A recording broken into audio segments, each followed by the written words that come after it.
Friends, hello everyone. And then Mark Rutte, NATO agent, made several important statements.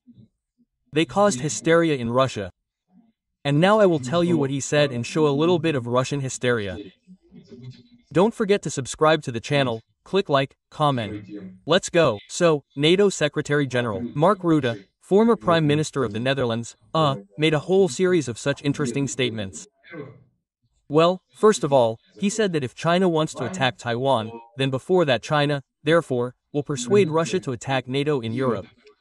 Well, in order to stretch out forces and distract attention. Well, in general, a very reasonable comment and important for us from the point of view of the fact that Rutte connects Taiwan, which is very important for the United States of America and Europe, and shows the connection between these things. This is really important for us. This needs to be done. Therefore, Rutte, you are absolutely right. Well, he came up with this, which means all the alcoholics of Russia got excited. Medvedev, Zakharova, that means Medvedev. Well, Medvedev posted that he ate too many hallucinogenic mushrooms regarding Ryuta, and what is he talking about? Well, he will have to learn Russian.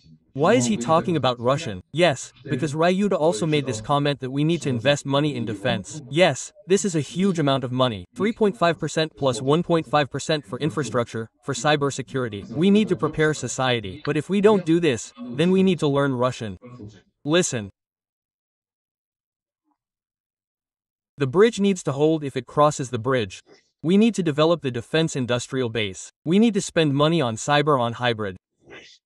We need to prepare our societies at large so beyond the military, and that's the extra 1.5% leading into the 5%. So yes, this is an enormous amount of spending, but if we don't, we have to learn Russian.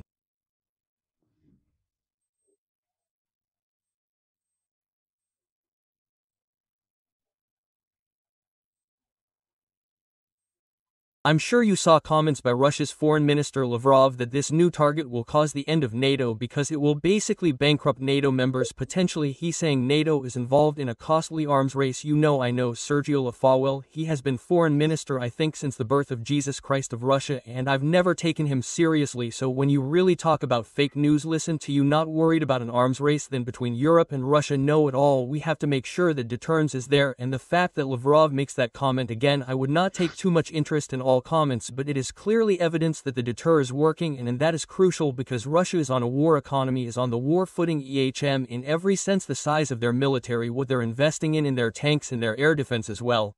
Runt also liked it.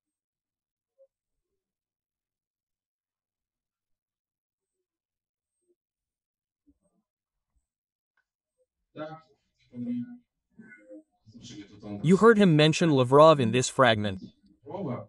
He liked the comparison that Lavrov has been the Russian foreign minister since, that is, the birth of Jesus Christ.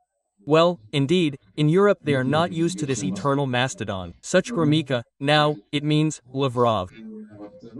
Well, such a mastodon Gromyka, like the Soviet Union was mastodon, and this one is more like a deliberately hoarse Lavrov. Well, in general, he repeated this comparison on television. And he says that, supposedly, nothing useful has ever come out of Lavrov's mouth. Listen. I mean, he is for Minister of Russia of Jesus Christ, and since then nothing useful came out of his mouth. Here, of course, he is absolutely right. This caused a separate hysteria in the Russian foreign ministry. And here is another one. If the alcoholic Medvedev commented on him in general about China and Russia, it means that the alcoholic Zakharova came out to defend her boss and says, "Who is this truth?" Has he completely forgotten the chain of command? Listen, quote, another example, the NATO Secretary General. On the one hand, a technical position, yes, that is, this is a person who does not make political decisions himself. First of all, he is surrounded by deputies, primarily American ones. It is even scary to say how many of them he has. And what's more, these deputies did not come from the academic community, but from the North American Alliance. This is all just from the category of politicians, that is, these are the people who represented the military-industrial or military-political lobby of the Anglo-Saxon world. These are his deputies.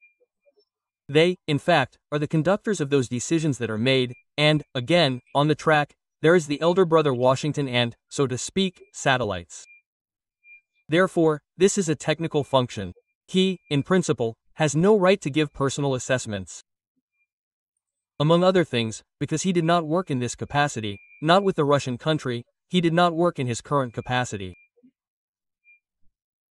Secondly, because he is not a political figure, the people did not elect him, he, so to speak, is not authorized to make decisions, he declares, is engaged in technological delivery of content and so on. I understand that he now has such content, there is no other, but I repeat, the subordination should still be very funny, as if Lavrov was elected by someone.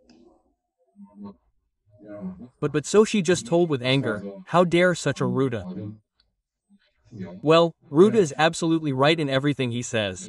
And he says that Ukraine needs support and that Ukraine cannot be abandoned. He is really a great ally of Ukraine. And when he was the Prime Minister of the Netherlands, he helped a lot. And now as the Secretary General, listen. But when it comes to Ukraine in the short term, Ukraine cannot do without all the support it can get when it gets to ammunition and to air defense systems. And last week the President and President Zelensky had a very good discussion particularly focusing on air defense system.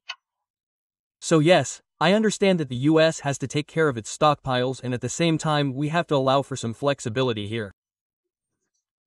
This is also in the US interest for Ukraine.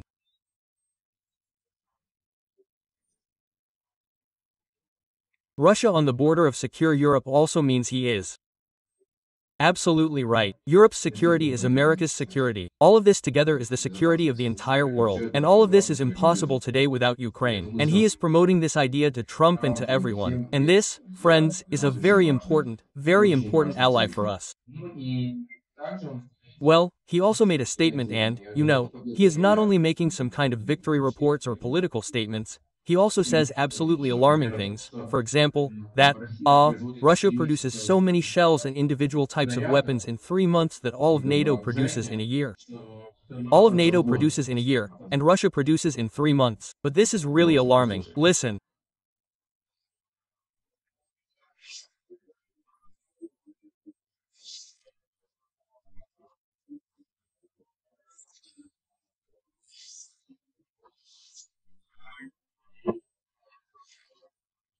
Russia is succeeding months is the producing Los Angeles up to Ankara in a full year and well and then Russia is not bigger than the Netherlands and Belgium combined as an economy. The two of you together is the Russian economy and they are producing 3 months with the whole of NAT producing in the year. And don't forget when you compare Russian numbers the EHMA what you can buy. Well, you heard him say, yes, here is its economy combined with the Netherlands and Belgium.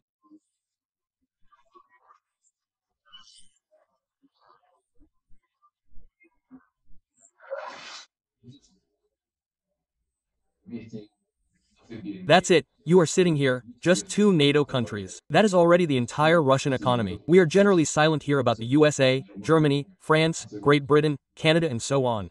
Quote, but at the same time, it is completely on a war footing, and this is true, and is trying to take advantage of this moment.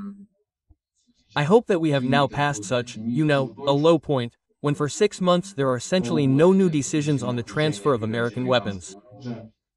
Trump seems to be starting to change his point of view a little, and he said about a very bad conversation with Putin, about a very good conversation with Zelensky.